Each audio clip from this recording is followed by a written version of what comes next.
ꯃꯌꯥꯝ ꯄꯨꯝꯅꯃꯛꯄꯨ ꯇꯔꯥꯝ ꯅꯣꯛꯆꯔꯤ ꯉꯁꯤꯒꯤ ꯚꯤꯗꯤꯑꯣꯁꯤꯗꯤ ꯌꯥꯝ ꯃꯔꯨꯑꯣꯏꯅ ꯍꯧꯖꯤꯛꯀꯤ ꯃꯇꯝꯗ ꯌꯨꯝꯊꯣꯡ ꯈꯨꯗꯤꯡꯃꯛꯀꯤ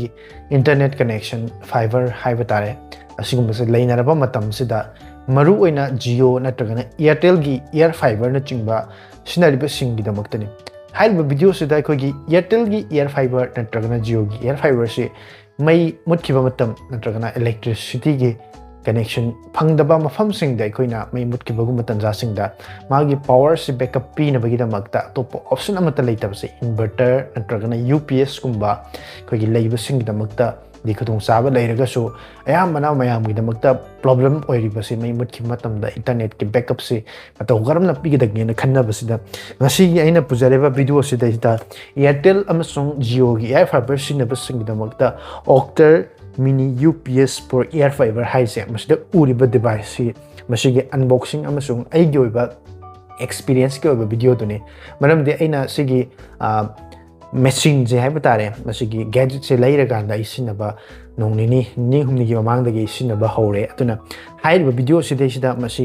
ꯂꯩꯕ ꯃꯇꯝꯗ ꯀꯥꯟꯅꯕ ꯑꯣꯏꯒꯗ꯭ꯔꯥ ꯑꯩꯅ ꯂꯨꯄꯥ ꯀꯌꯥꯗ ꯂꯩꯕꯅꯣ ꯑꯗꯨꯒ ꯍꯥꯏꯔꯤꯕꯁꯤꯗꯩꯁꯤꯗ ꯀꯔꯤ ꯀꯔꯤ ꯐꯤꯆꯔꯁꯤꯡ ꯌꯥꯎꯔꯤꯕꯒꯦ ꯍꯥꯏꯕꯅꯆꯤꯡꯕꯁꯤꯡꯗꯣ ꯃꯌꯥꯝ ꯄꯨꯝꯅꯃꯛ ꯑꯁꯤꯒꯤ ꯚꯤꯗꯤꯑꯣꯁꯤꯗꯩꯁꯤꯗ ꯂꯣꯏꯕ ꯐꯥꯎꯕ ꯌꯦꯡꯃꯤꯟꯅꯔꯁꯤ ꯉꯁꯤꯒꯤ ꯚꯤꯗꯤꯑꯣ ꯑꯁꯤ ꯏꯌꯔ ꯐꯥꯏꯕꯔ ꯁꯤꯖꯤꯟꯅꯔꯤꯕꯁꯤꯡꯒꯤꯗꯃꯛꯇꯗꯤ ꯌꯥꯝꯅ ꯀꯥꯟꯅꯕ ꯚꯤꯗꯤꯑꯣ ꯑꯃ ꯁꯣꯏꯗꯅꯃꯛꯀꯤ ꯑꯣꯏꯒꯅꯤ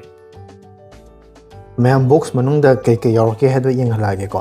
ꯑꯩꯈꯣꯏꯒꯤ ꯐ꯭ꯂꯤꯞꯀꯥꯔꯠꯀꯤꯗꯒꯤ ꯆꯦꯟꯕꯅꯦꯕꯀꯣ ꯑꯗꯨꯅ ꯐ꯭ꯂꯤꯞꯀꯥꯔꯠꯇꯒꯤ ꯆꯦꯟꯕꯒꯤ ꯃꯣꯏ ꯑꯣꯄꯟ ꯕꯣꯛꯁ ꯗꯤꯂꯤꯚꯔꯤ ꯇꯧꯕꯒꯤ ꯍꯥꯡꯗꯣꯛꯎꯔꯦꯕꯀꯣ ꯑꯗꯣ ꯁꯤꯗ ꯃꯥꯒꯤ ꯐꯤꯆꯔꯁ ꯈꯔ ꯑꯗꯨꯝ ꯎ ꯐꯪꯒꯅꯤ ꯁꯤꯗ ꯊꯥꯔꯤꯁꯦ deep discharge protection 4 hours backup overcharge protection plug and play LED status indicator zero lag switching wall mountable design sumaina ear fiber gi machine sumaina ma connect tawbagi design dum su utle manufactured 2025 ki ni magi MRP ga di sai da tha lupa lising manga chang thai je ko ado asing bagi di ai lupa lising ani makhai da la hore aduga pot gi design du di sida su ure mamang do hum hangdo ga dum yeng minar se no to bagi open box delivery tawbagi hangdo ure ba ko hangdoꯛꯄꯗꯣ ꯃꯅꯨꯡꯗ ꯀꯩꯀꯩꯅꯣ ꯌꯥꯎꯔꯤꯁꯦ ꯍꯥꯏꯗꯣ ꯑꯃꯨꯛ ꯌꯦꯡꯍꯜꯂꯛꯑꯒꯦ ꯑꯍꯥꯟꯕꯗ ꯁꯤ ꯂꯩꯁꯦ ꯀꯩꯅꯣꯗꯨꯅꯦ ꯉꯁꯥꯏꯒꯤ ꯃꯤꯅꯤ UPS ꯍꯥꯏꯇꯥꯔꯦꯀꯣ ꯑꯗꯨꯗꯨꯃ ꯂꯩꯔꯦ ꯁꯤꯗ ꯃꯤꯅꯤ UPS ꯇꯨꯃ ꯂꯩꯔꯦ ꯑꯗꯨꯒ ꯁꯥꯏꯠꯇ ꯁꯤ ꯂꯩꯁꯦ ꯆꯥꯔꯖꯔ ꯑꯣꯏꯗꯣꯏꯅꯤ ꯆꯥꯔꯖꯔꯁꯦ ꯑꯗꯨꯝ ꯁꯨꯃꯥꯏꯅ ꯀꯅꯦꯛ ꯇꯧꯕꯒꯤ ꯁꯤꯗ ꯂꯩꯔꯦꯀꯣ ꯑꯗꯨꯒ ꯃꯥꯒꯤ ꯋꯥꯜꯗ ꯃꯥꯎꯟꯠ ꯇꯧꯅꯕ ꯁꯀ꯭ꯔꯨ ꯈꯔ ꯍꯥꯞꯄꯦ यूजर मैनुअल है वारंटी कार्ड यौरे साइड थम्रगे सी लौथरगे को मरुई पोटी कौन डिजाइन से येंगो मैम चावसु नते खुद मयाद खुबाक मयाद थमकान खुद कौनदी मतोंदगी मतोंदगी स्वाई फैमिली चांग यौरे हाइफेट काप की चांग है सांगेबको माउंड अतोप कम यादे ऑन ऑफ की बटन सी ऑन तब लाइट अंगोब गालीजे जेक नमसन बकान 220 volt की आउटपुट पीराग ऑन तौरदमने सिगी चार्जर सिदा नमसलकान मईदा नमसल थम्मनी को मईदा नमसल थम्मनी ऑन तौरगा थमदोइनिको अदुगा सिदैसिदना होगी एयर फाइबर की जेक तो नमसल थमदोइनेबा सिना मईदा नमसल लेबा कान खै मई मुट खितारगा सुमाना ऑटोमेटिक सी ऑन ले तारगदी सिदगी मईदो अनइंटरप्टेड हाई तारेने कन तौरकान मई मुट खबगी बैकअप तो माना पीरनी अदो पुंग अहूम मरी की चांग पी अदो सिदमा वार्निंग गुंबा खरा पीरिको This mini UPS to be used for Airfibre Wi-Fi router and other Wi-Fi routers only. Haiba Airfibre gumba adai Wi-Fi router gumba adum akakta sinabiu haibneba atopa heavy device da di yarin khaidi sinabiu no mai manung da yawrise khoigi power bank ta yawo battery da dumaina battery khak yawraga 220 volt da convert to thopai wane heavy device namjal utaraga di magi manung da yawriba circuit board to chak khiba ai natragana problem lakpa ai bako aduna Airfibre khakta da oina sinabiro aduga magi specification gumba di na trace days da khara thari specification gumba hai dare ni ko 2000 mAh की battery तरुक यावरे मागे output सिना 220 volt नि हाइना इरि को सिदे हेन बगसु तो प लेते अदुगा मागे मसक से डिजाइन से समाइ तोय याम कनो तोरे हाइ तारे मसक से फजारे हाना सि मागे वर्जन सिदे 3rd एडिशन ओरंगनी को 3rd एडिशन ओरंगनी हान बदम थोलको दि चाउ चाउ कान मसक तो क्या फजब ओइदबनेबा ꯑꯗꯣ ꯁꯤꯁꯤꯅ ꯑꯍꯨꯝꯁꯨꯕ ꯚꯔꯖꯟꯅꯦ ꯑꯁꯤꯅꯗꯤ ꯈꯔꯁꯨ ꯐꯖꯔꯦ ꯄꯨꯊꯣꯛ ꯄꯨꯁꯤꯟꯁꯨ ꯅꯨꯡꯉꯥꯏꯔꯅꯤ ꯑꯗꯣ ꯑꯩꯁꯨ ꯌꯨꯝꯒꯤ ꯃꯩ ꯃꯨꯠꯈꯤꯕ ꯃꯇꯝꯗ ꯋꯥꯏꯐꯥꯏꯁꯦ ꯑꯩꯈꯣꯏꯒꯤ ꯄꯨꯠ ꯂꯥꯎꯅ ꯃꯨꯠꯄꯁꯦ ꯁꯤ ꯅꯨꯡꯉꯥꯏꯇꯕꯒꯤ ꯄꯨꯡ ꯑꯃ ꯑꯅꯤ ꯑꯗꯨꯝ ꯕꯦꯀअꯞ ꯇꯧꯕꯒꯤ ꯃꯥꯅ ꯄꯨꯡ 4 ꯊꯥꯏ ꯑꯗꯣ ꯑꯩꯅ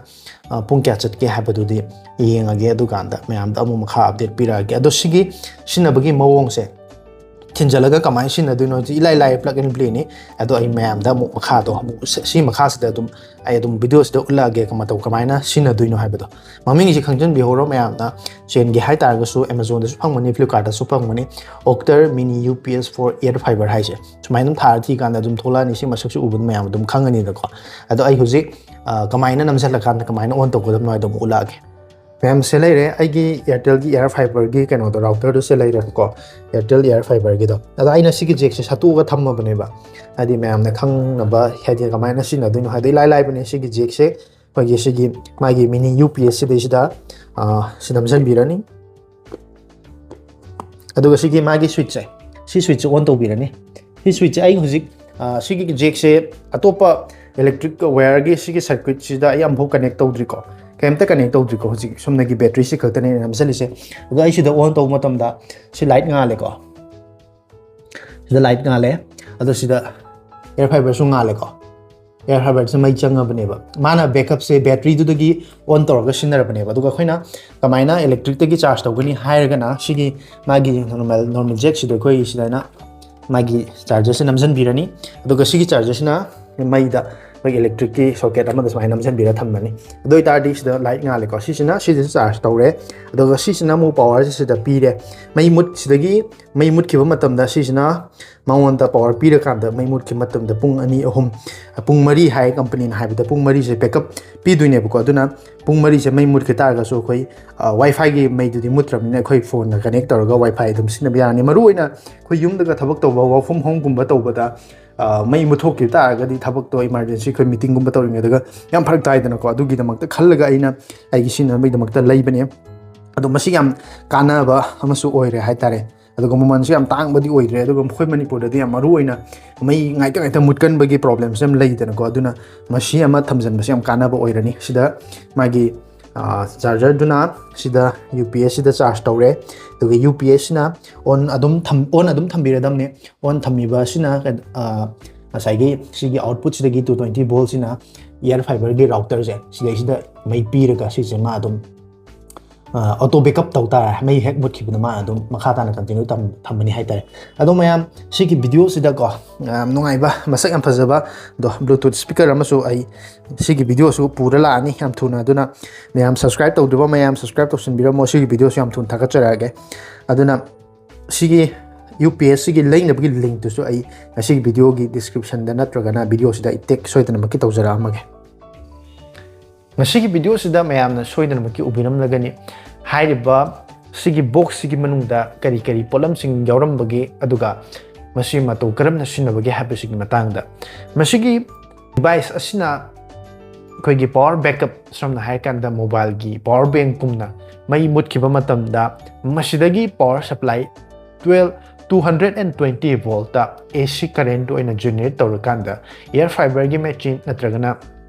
Jio Fiber Airtel Airfibre gi di ekoi 12 volt DC dagi supply tawraga sinabado adu yadaba singi damakta di yamna phaba device amane masi pung mari phawgi company na pibagi matungina pung mari phawba backup pibanga me hai adu aina ngasi bawda sinabadadi pung mari fana mai mutpa amu phaw yaujibani na pung mari chatpra satabra haibadu personally madu mari test tawbudre aduga deep charge protection discharge protection haibadi yamna bi phagi battery se pung loi phaw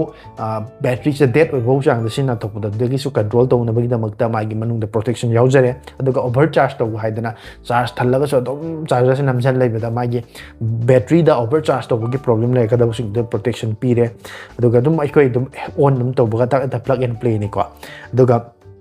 battery se ai on tawre na tra tawde habdu indicators yaure ko switch tawbaga sat heta dum khudakta dum wall da khoina mount tawga thamba su yaba hairiba se masi aina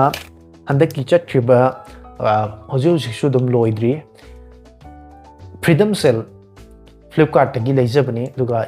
ꯍꯥꯏꯔꯤꯕꯁꯤ ꯑꯦꯃꯥꯖꯣꯟꯗꯁꯨ ꯐꯪꯉꯤ ꯑꯦꯃꯥꯖꯣꯟꯗꯗꯤ ꯍꯧꯖꯤꯛꯀꯤ ꯑꯣꯏꯅ ꯃꯃꯜꯁꯤ ꯂꯨꯄꯥ 2,200 ꯄꯤꯈ꯭ꯔꯦ ꯃꯁꯤ ꯃꯇꯝꯒꯤ ꯃꯇꯨꯡ ꯏꯟꯅ ꯍꯣꯡꯗꯔꯛꯄ ꯇꯥꯡꯈꯠꯂꯛꯄ ꯂꯩ ꯑꯗꯨꯒ ꯐ꯭ꯂꯤꯞꯀꯥꯔꯠꯇꯅ ꯍꯧꯖꯤꯛ ꯐꯥꯎꯕ 2,250ꯗ ꯎꯔꯤ ꯑꯗꯨꯅ ꯃꯌꯥꯝꯅ ꯀꯩꯒꯨꯝꯕ ꯑꯁꯤꯒꯤ ꯄꯣꯠꯁꯦ ꯂꯩꯕꯤꯅꯤꯡꯕ ꯂꯩꯔꯝꯕ ꯇꯥꯔꯒꯁꯨ ꯃꯁꯤꯒꯤ ꯄ꯭ꯔꯗꯛꯁꯤꯒꯤ ꯂꯤꯡꯛꯇꯣ ꯑꯩ ꯃꯁꯤꯒꯤ ꯚꯤꯗꯤꯑꯣꯒꯤ ꯗꯤꯁꯀ꯭ꯔꯤꯞꯁꯟꯗ ꯅꯠꯇ꯭ꯔꯒꯅ ꯚꯤꯗꯤꯑꯣꯗꯁꯨ ꯇꯦꯛ ꯇꯧꯔꯀꯥꯟꯗ ꯁꯤꯒꯤ ꯄ꯭ꯔꯗꯛꯁꯤꯃꯛ ꯊꯣꯛꯍꯟꯖꯔꯝꯃꯒꯦ ꯃꯗꯨꯗꯩ ꯀ꯭ꯂꯤꯛ ꯇꯧꯔꯀꯥꯟꯗ ꯃꯌꯥꯝ ꯑꯗꯨꯝ ꯂꯩꯕꯤꯕ ꯌꯥꯔꯦ ꯑꯗꯣ ꯍꯥꯏꯔꯤꯕ ꯄ꯭ꯔꯗꯛꯁꯦ ꯑꯩꯒꯤꯗꯃꯛꯇꯗꯤ ꯑꯩꯒꯤ ꯄꯔꯁꯣꯅꯦꯜ ꯑꯣꯄꯤꯅꯤꯌꯟ ꯑꯩꯒꯤ ꯑꯣꯏꯕ ꯔꯤꯚ꯭ꯌꯨ ꯍꯥꯏꯇꯥꯔꯦꯀꯣ ꯑꯩꯅ ꯂꯩꯖꯕꯗꯗꯤ ꯃꯁꯤ ꯌꯥꯝꯅꯃꯛ ꯐꯕ ꯁꯤꯖꯤꯟꯅꯕ ꯌꯥꯕ ꯄ꯭ꯔꯗꯛ ꯑꯃ ꯑꯣꯏꯔꯦ ꯃꯔꯝꯗꯤ ꯑꯩꯈꯣꯏꯒꯤ ꯃꯩ ꯉꯥꯏꯍꯥꯛꯇꯪ ꯃꯨꯠꯄ ꯃꯐꯝꯁꯤꯡꯗꯗꯤ ꯉꯁꯥꯏꯒꯤ ꯃꯩ ꯃꯨꯠꯈꯤꯀꯥꯟꯗ ꯏꯟꯇꯔꯅꯦꯠꯁꯨ ꯈꯨꯗꯛꯇ ꯇꯛ ꯃꯨꯠꯈꯤꯕꯁꯦ ꯑꯩꯅ ꯀꯔꯤꯒꯨꯝꯕ ꯌꯥꯝ ꯑꯔꯨꯕ ꯊꯕꯛ ꯑꯃ ꯇꯧꯔꯝꯕ ꯅꯠꯇ꯭ꯔꯒꯅ ꯋꯥꯔꯛ ꯐ꯭ꯔꯣꯝ ꯍꯣꯝꯒꯨꯝꯕ ꯇꯧꯕꯁꯤꯡꯒꯤꯗꯃꯛꯇꯗꯤ ꯃꯩ ꯃꯨꯠꯈ꯭ꯔꯀꯥꯟꯗ ꯉꯁꯥꯏꯒꯤ ꯕꯦꯀꯞ ꯕꯦꯇ꯭ꯔꯤ ꯂꯩꯇꯕ ꯏꯟꯚꯔꯇꯔ ꯂꯩꯇꯕ ꯑꯣꯏꯇꯥꯔꯒꯗꯤ ꯄ꯭ꯔꯣꯕ꯭ꯂꯦꯝ ꯃꯌꯥꯝ ꯑꯃ ꯂꯩꯕꯗꯣ ꯃꯁꯤꯅ ꯉꯥꯏꯍꯥꯛꯇꯪꯒꯤꯗꯃꯛꯇꯗꯤ ꯑꯗꯨꯒꯤ ꯕꯦꯀꯞꯁꯨ ꯂꯩꯔꯦ ꯑꯗꯨꯒ ꯂꯣꯡ ꯇꯔꯝ ꯑꯣꯏꯅ ꯑꯩꯈꯣꯏꯒꯤ ꯄꯨꯡ 2-3 ꯃꯩ ꯂꯥꯛꯇ꯭ꯔꯒꯁꯨ ꯃꯥꯅ ꯑꯗꯨꯝ ꯕꯦꯀꯞ ꯐꯖꯅ ꯄꯤꯕ ꯉꯝꯕ